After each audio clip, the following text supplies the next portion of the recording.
Bismillah ar-Rahman ar-Rahim, salam alaikum wa rahmatullahi ta'ala wa barakatuh. Je voulais faire un petit rappel.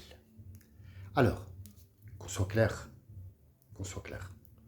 Je suis ni professeur, ni imam, ni docteur,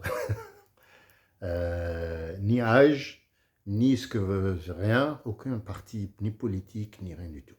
Je suis un être humain, un citoyen, qui a des notions en arabe, qui a des notions dans la religion et qui veut les partager avec les autres. Alors, quoi que je dise, ne les prenez pas pour argent comptant. Il faut aller chercher, creuser, est-ce que ce que ce monsieur a dit est juste ou pas. C'était le but. Le but, c'est pas que je vous donne une leçon. J'ai pas de leçon à vous donner. Personne n'a de leçon à vous donner. Si c'était le cas, notre prophète, alayhi salatu wassalam, il aurait mis tout ça sur noir sur blanc et vous aurait dit ça et ça et ça, mais il a mis les gros titres et il t'a dit fais avec ton siècle. Le hadith, il est connu. Faites avec votre siècle. On lui a posé la question, est-ce que dans le wudu, et Rasulallah, est-ce qu'on utilise le savon? Il a dit faites avec votre siècle. Il n'a pas dit non, c'est avec l'eau. Faites à votre siècle. Il y a 14 interdits. Si vous arrivez à ne pas enjamber ces interdictions, tout le reste, c'est à vous de voir. Il y a des choses qu'on pourrait ne pas faire. Il y a des choses qui peuvent sembler porter un malaise. Donc, on peut les enlever. Voilà, c'est à peu près ça. Et c'est une histoire de tout un peuple qui se met d'accord. Voilà, cette rue-là, c'est un sens interdit. Pourquoi c'est un sens interdit? Parce que, voilà, on pourra désengorger des professionnels qui savent que, bon, bah, il y a du monde, il y aura des voitures, il y aura il faut savoir diriger le pays. Donc, on doit les suivre et c'est un sens interdit. On ne peut pas y aller en contresens. Pour l'Aïd, le musulman a deux fêtes dans l'année. L'Aïd, où il est content d'avoir fait le jeûne au mois du Ramadan, et le mois du Hajj, le mois du pèlerinage. Le mois de pèlerinage vient avec la fête de l'Aïd, ça veut dire quand les pèlerins font le sacrifice, tous les autres dans n'importe quel pays doivent faire le sacrifice aussi. Mais doivent, attention, on va s'arrêter sur le mot doit. Qui doit le faire? Celui qui peut. Celui qui ne peut pas, il ne le fait pas. Il n'y a pas de mouton qui se fait, il n'y a pas de sacrifice qui s'achète chez le boucher avec un ticket numéro 28. Ce n'est pas un sacrifice, ça. Il a acheté de la viande pour le mettre dans le frigo. On est clair. Il n'y a pas de sacrifice. Ça ne s'appelle pas un sacrifice. Le sacrifice, c'est toi qui achètes ton propre mouton, qui le tue, qui le dépece, qui le coupe, tu prends un petit repas pour toi et tes enfants qui sont avec là ou avec ta famille, et le reste doit aller aux pauvres, parce que c'est le jour où les pauvres peuvent manger de la viande avec toi, comme toi, parce que toute l'année, les pauvres, ils n'ont rien eu, et donc dans un jour, tu te rappelles qu'il y a des gens qui sont pauvres. Mais est-ce que tu fais partie des pauvres ou des riches? Et si tu fais partie des moyens, tu peux, si tu as les moyens d'acheter un mouton, tu l'achètes, tu l'égorges toi-même, tu le donnes. Il y a pas, même si tu n'arrives pas à l'égorger toi-même ou tu ne sais pas le faire, tu attends ton voisin qui égorge et qui vient et il te l'égorge à ton nom à toi. Mais un boucher qui va égorger 150 000 moutons et va faire chacun au nom de la personne, ça n'existe pas. Non, tu es allé acheter de la viande chez le boucher. Et il t'a fait comprendre que ça, c'est l'Efriya, c'est la viande de l'Aïd. Vous êtes dans les traditions, vous n'êtes pas dans la religion. Vous êtes dans la tradition. Et la religion est venue pour enlever les traditions. Parce que les traditions, c'est une contrainte. Et dans l'islam, il n'y a pas de contrainte. Si tu ne peux pas faire le ramadan, si tu peux faire le jeûne, pardon, parce que le ramadan, c'est un mois.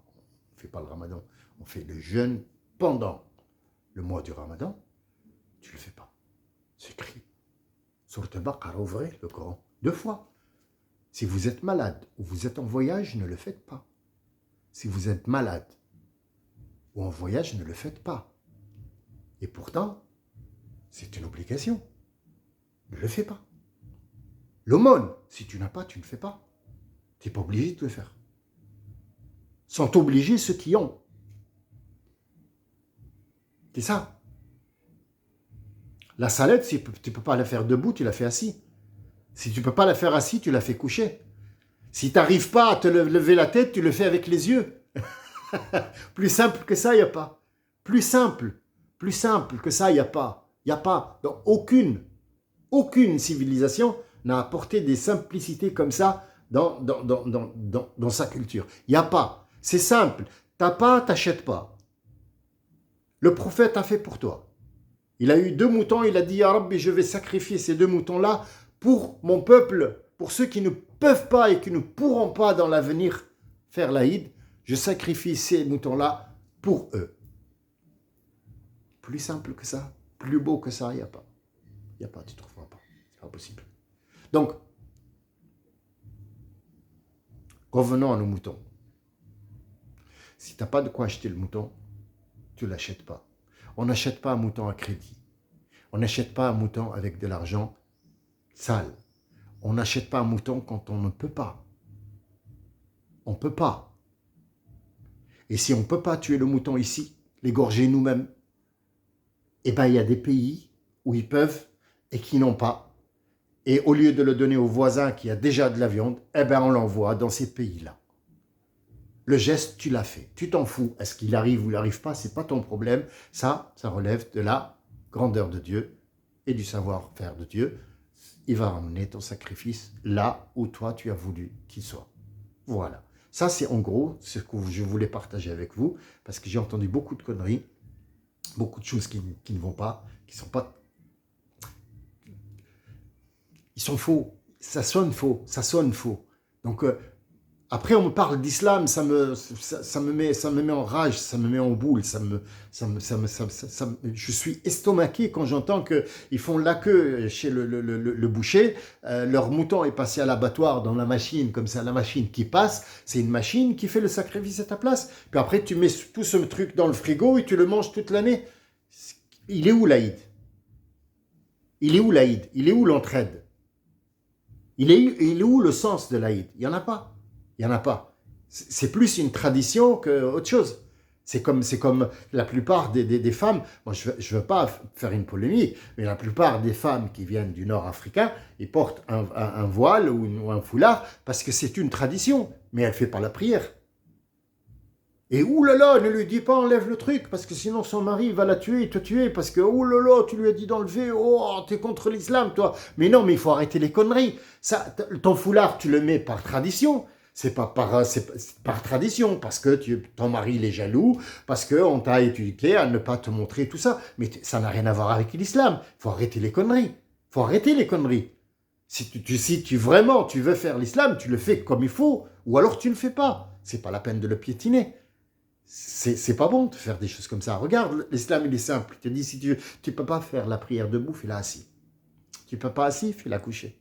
Tu peux pas coucher, fais avec les yeux. Les yeux sont fermés, fais-le avec le cœur. Où tu veux que j'aille avec toi plus que ça? Il n'y a pas. Il n'y a pas plus simple que ça, il n'y a pas. Il n'y a pas plus simple que ça, il n'y a pas. Tu n'as pas de quoi acheter l'Aïd, le mouton pour le sacrifier, tu ne l'achètes pas. Tu ne l'achètes pas. Sinon, ça devient du commerce. C'est comme Noël.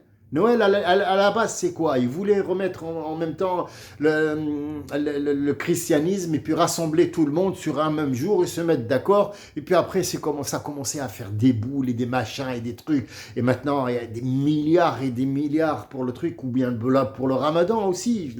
Le chiffre d'affaires de Carrefour explose pendant le mois du ramadan. Il explose. Et pourtant, le ramadan, c'est fait pour ne pas manger. Alors, ou alors, moi, je suis un âne, j'ai rien compris, ou alors il y a un problème quelque part qu'il faut régler. Donc voilà, moi, c'était juste ce que je voulais véhiculer. Après, je le redis toujours, je suis ni un professeur, ni un donneur de leçons, ni rien du tout. Aujourd'hui, j'étais clair pour l'Aïd, mais peut-être dans d'autres vidéos, je serai un petit peu évasif. Donc, c'est à vous de voir la chose, c'est pas moi. Je ne suis pas là pour vous donner des leçons. Assalamu alaikum wa rahmatullahi wa barakatuh. À bientôt, je vous dis. Portez-vous bien. Et puis, celui qui a compris, ne l'oubliez jamais. Celui qui a compris, il a appris.